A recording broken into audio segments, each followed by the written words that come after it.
देखिए, आम आदमी पार्टी से नौटंकी बता रही है, अरविंद केजरीवाल नौटंकी बता रहे हैं, लेकिन सैनी ने पहली बार जब पानी पिया तो उनके मुंह से कुछ पानी निकल गया, लेकिन दूसरी बार में उन्होंने उस पानी को घोटा।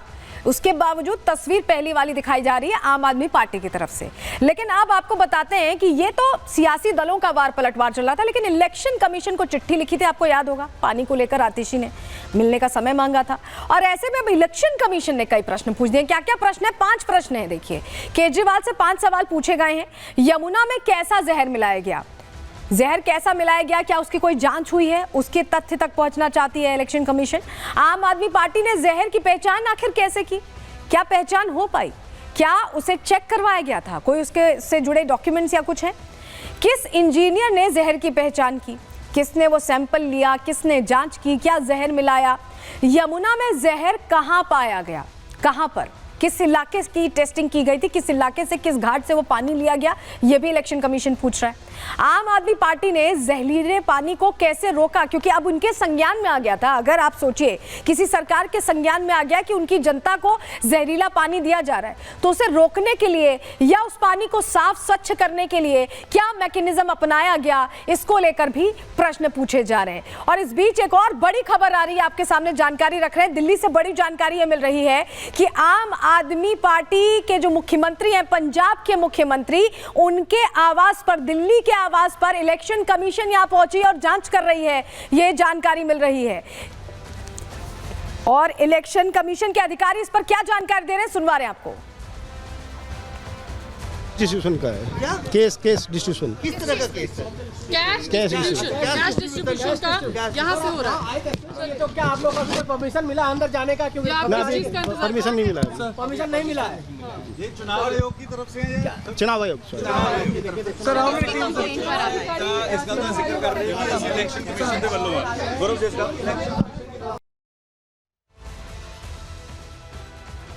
बता दीजिए क्या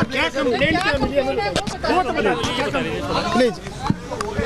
केस डिस्ट्रीब्यूशन का कंप्लेंट है, केस यहाँ बांटा जा रहा है, इसका कंप्लेंट है। किस चीज की कंप्लेंट है? किस चीज की कंप्लेंट? सी विजिल से हमें कंप्लेंट मिली है कि यहाँ पर केस बांटा जा रहा है। किसी का नाम है? किसी का नाम नहीं है, सी विजिल से कंप्लेंट मिली है। प्लीज, बाहर ही खड़े हैं आप लोग? वो वेट कर रहे हैं परमिशन का, अपने डीआईजी से परमिशन ले रहे हैं। ठीक, ओके।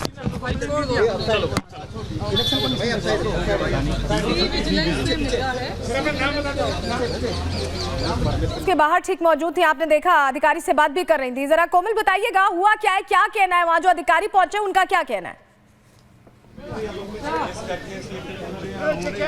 जी, मैं इस वक्त यहाँ पर मौजूद हूँ और जो एसी के अधिकारी हैं वो साफ तौर पर ये बता रहे हैं कि यहाँ पर कैश डिस्ट्रीब्यूशन का जो है वो कंप्लेंट हुई थी, जिसको लेकर अब वो यहाँ पर पहुँचे हुए हैं और ये बाहर ही वेट कर रहे हैं अंदर जाने का कि परमिशन जब आएगी तो ये लोग यानी जो अधिकारी हैं वो अंदर जाएंगे और पूछताछ करेंगे। क्योंकि कल आपको बता दें कि पंजाब भवन के सामने जो कोपरनिकस मार्ग है वहाँ पर एक संदिग्ध गाड़ी खड़ी थी, जिस पर जो है पंजाब नंबर था और उस पर पंजाब सरकार भी लिखा हुआ था, जिसके अंदर आपको बता दें कि शराब और कैश भारी मात्रा में वो जो है बरामद किया गया था। और उसके बाद से लगातार ईसी को कंप्लेंट की गई थी और लगातार आपको बता दें बीजेपी ने भी कंप्लेंट की। बीजेपी ने कई सारी वीडियोस भी जारी की जिसमें ये दिखाया गया कि भारी मात्रा में पंजाब की तरफ से जो है वो शराबें बरामद हुई हैं, कैश बरामद हुआ है और उससे लेकर अब यहाँ पर ईसी पहुंची हुई है और लगातार पूछताछ कर रही है। लेकिन अभी फिलहाल अंदर कुछ अधिकारी जो है ईसी के वो जांच कर रहे हैं। ठीक है कोमल, तो देखिए इस पर हमारी नजर है क्योंकि लगातार अपडेट यहाँ पर आ रहा है, इस पर हमारी नजर रहेगी। फिलहाल इलेक्शन कमीशन के जो अधिकारी हैं वो बाहर इंतजार कर रहे हैं और ये कनेक्शन उस गाड़ी से सामने आ रहा है, शिकायतों से सामने आ रहा है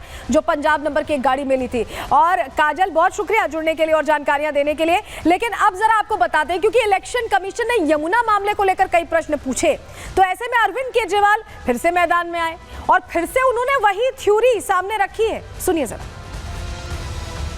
ईसीआई राजनीति कर रहा है। क्यों? क्योंकि राजीव कुमार को पोस्ट रिटायरमेंट 28 फरवरी को पोस्ट रिटायरमेंट उनको नौकरी चाहिए। जितना कबाड़ा राजीव कुमार जी ने इलेक्शन कमीशन का किया है, मुझे लगता नहीं कि भारत के इतिहास में इलेक्शन कमीशन का इतना कभी कबाड़ा हुआ है। मुझे पता है ये 2 दिन के अंदर मुझे जेल में डालेंगे, डाल दे मुझे जेल के अंदर। जिस तरह की आज भाषा उन्होंने इलेक्शन कमीशन ने लिखी है, ये इलेक्शन कमीशन का काम नहीं है।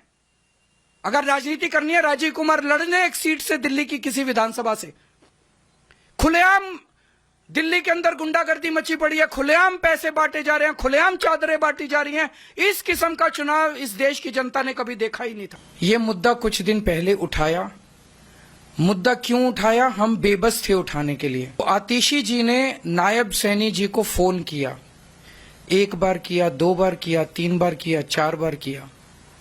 उनसे रिक्वेस्ट की कि अमोनिया का लेवल बहुत बढ़ रहा है, इसको प्लीज कम करवाइए। दिल्ली के अंदर लोगों के लिए जान का खतरा बना हुआ है, हेल्थ हैजर्ड है। नायब सैनी जी 1 बार फोन पे आए, 2 बार आए, 3 बार आए। उन्होंने कहा कि हाँ मैं कुछ करता हूँ, हाँ मैं कुछ करता हूँ, लेकिन उन्होंने कुछ नहीं किया। और उसके बाद उन्होंने आतिशी जी के फोन अटेंड करने बंद कर दिए। तो देखिए अभी एक और कहानी है कि आतिशी के फोन अटेंड करने बंद कर दिए नायब सिंह सैनी ने, बार बार प्रश्न पूछा गया तो। लेकिन इस बीच ऐसा लग रहा है कि आम आदमी पार्टी अपनी वही इमेज फिर से हासिल करना चाहती है। यमुना के मुद्दे पर भी वादा पूरा ना होने के बावजूद ये बताना चाहती है कि उन्होंने पुरजोर कोशिश की, वो सच्चे हैं, वो बता रहे हैं कि उन्होंने कोशिश की, कोशिश पूरी नहीं हुई। खलल चाहे कोविड ने डाली हो, खलल चाहे हरियाणा सरकार ने डाली हो, लेकिन वो सीधे सच्चे कट्टर ईमानदार हैं। लेकिन जनता के सामने क्या ये वाला नैरेटिव चलने वाला है? क्योंकि ऐसे में उनके पुराने सहयोगी राहुल गांधी तक उनसे प्रश्न पूछ रहे हैं, असदुद्दीन ओवैसी भी सवाल पूछ रहे हैं और बीजेपी तो लगातार प्रश्न पूछ रही है। क्या फायदा मिलेगा? क्या यमुना पर वोटर उनकी तरफ आएंगे? ये प्रश्न है। रिपोर्ट देखिए।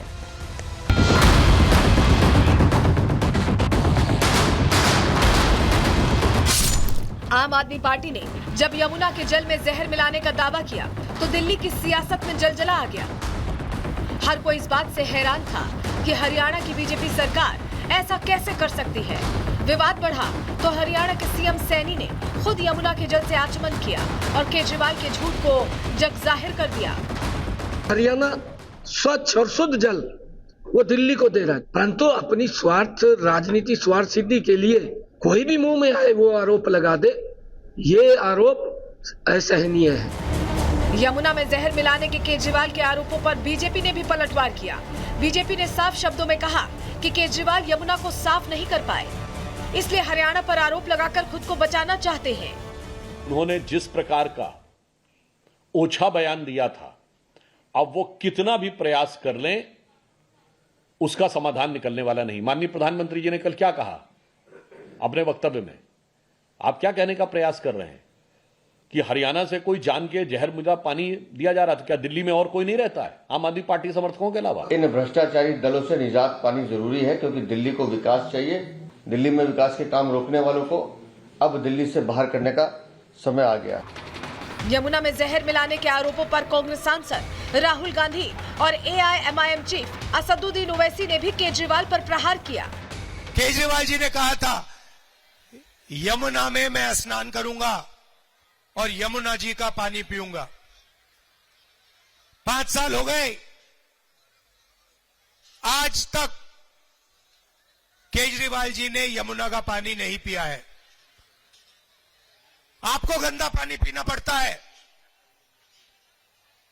मगर केजरीवाल जी शीश महल में रहते हैं, साफ सुथरा पानी पीते हैं और आपको झूठे बयान करते हैं। केजरीवाल बोल रहे हैं जहर आ रहा है हरियाणा से, मैं कैसा पिलाऊं मुस्तफाबाद की जनता को।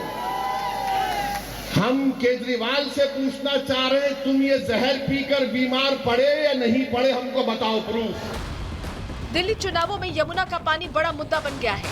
केजरीवाल ने पहले यमुना की सफाई पर माफी मांगी और फिर यमुना में जहर मिलाने के आरोप लगाकर विवाद खड़ा कर दिया। अब वही विवाद आम आदमी पार्टी के लिए सरदर्द बनता जा रहा है। बीजेपी ने इस मुद्दे पर केजरीवाल की चौतरफा घेरेबंदी कर दी है। ऐसे में अब सवाल यह है कि क्या केजरीवाल यमुना में जहर मिलाने का सबूत दे पाएंगे या फिर चुनावी फायदे के लिए उन्होंने यमुना में जहर वाला आरोप लगाया है। Bureau report, Republic Bharat.